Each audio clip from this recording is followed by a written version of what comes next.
Hello! This time last week, although it depends when the video comes out, I was reviewing this little guy. This is the Happy Model Mobula6. Quite liked it, although quite a handful indoors. But after that review, an overwhelming number of people who posted in the comments were talking about using JESC to get much longer flight times. And here's me, not paying attention to what's going on in updates, and I was like, what's that?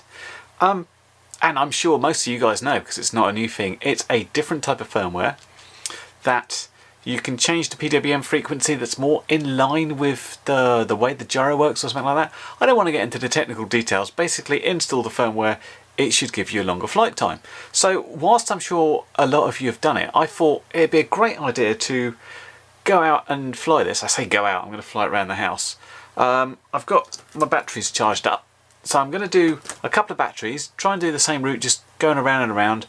Last time I was getting sort of 3.5 minutes on these little 300 milliamp hour batteries. So I'm going to do a couple of batteries, see if that's still the case, update the firmware to the JESC version and try it again, see if I get longer flight times.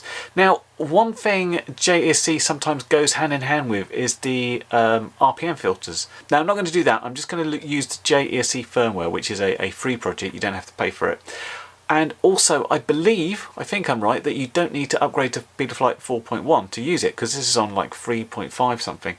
So yeah, that's what I'm going to do. I'll go fly this, we'll come back to the screen, I'll do the updates, and we'll fly it again and see what difference we can get in a sort of direct comparison.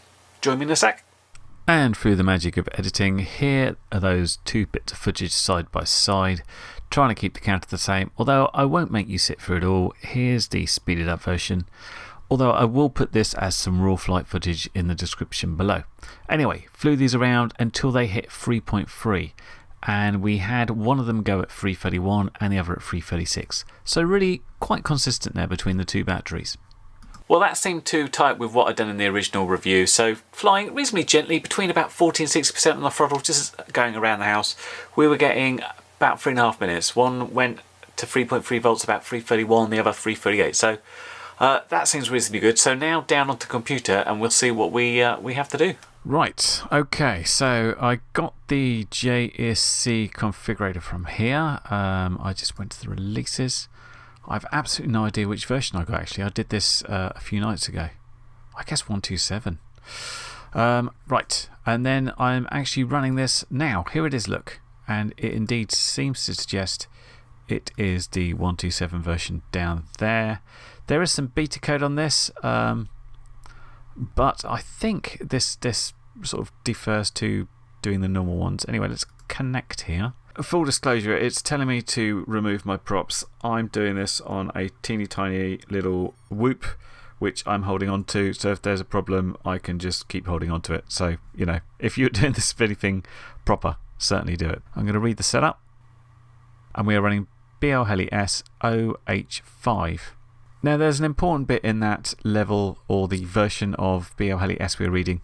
You need that H in the middle. If you look at the install instructions, it's very specific about that. There is something that does L versions now as well, but we've got the H anyway, so we're happy. Anyway, so I've got 16.7 BL Heli S OH5 all running normal, and with this, all I'm doing is flashing JESC. I'm not doing the RPM filtering, which does cost money. The JESC part is free. So if I go flash all and I grab the, do I go with 2.2 or 2.3? Well, let's try the release firmware. This is 2.2. We can always up it later. And if we just hit flash, it should start flashing all the ESCs. Now, the other thing to note is the use of which version of D-Shot you're using. We are using this one, D-Shot 600. I have heard people say don't use D-Shot 600, use D-Shot 300. Although, is that an earlier version of the code? Is D-Shot 300 fine now? I'm going to try on D-Shot 600, see what happens, and if I need to move over, I will do. And just like with the BL Heli version, I did the same thing. I took off, flew two batteries, ran and around, which I speeded up for your convenience. And I stopped when they hit 3.3 volts. And we did get further. 4 minutes and 9 seconds for one of the batteries, and slightly more with 4 minutes and 15 seconds for another battery. So yeah, a good 30 seconds more. Well, that was quite interesting. At first, I didn't think there was going to be a difference. The initial voltage drop seemed to be about the same. But over about the sort of 3.6 down to 3.3 volts, it seemed to be able to eke that out for much longer. So we got, I think, something like 4 minutes 18 and 4 minutes 10 or something, which is just under a minute more than we were previously getting, between sort of 3:15 to 3:30 something before. Of course, I can't say that I was flying exactly the same and using exactly the same amount of amps at any one time, but just on a sort of general flying similar, I'm getting, at least a good 30 seconds more out of something small like this. Other people are telling me they're getting up to 5 minutes. It just depends how far you want to push the battery. So that was a specific thing about timing it to 3.3 volts. You could push it past that, these little batteries. Everybody likes to torture them right down to sort of 3 volts. But yeah, well worth doing, I think, because it didn't cost me anything. Literally, in terms of time and setup or money, I just flashed that firmware. I didn't change anything on Betaflight, and that was it. And if you've got the firmware by doing this, listen to this when I plug the battery in, the sound's completely different. Plays a little fanfare. So yeah, quite like that.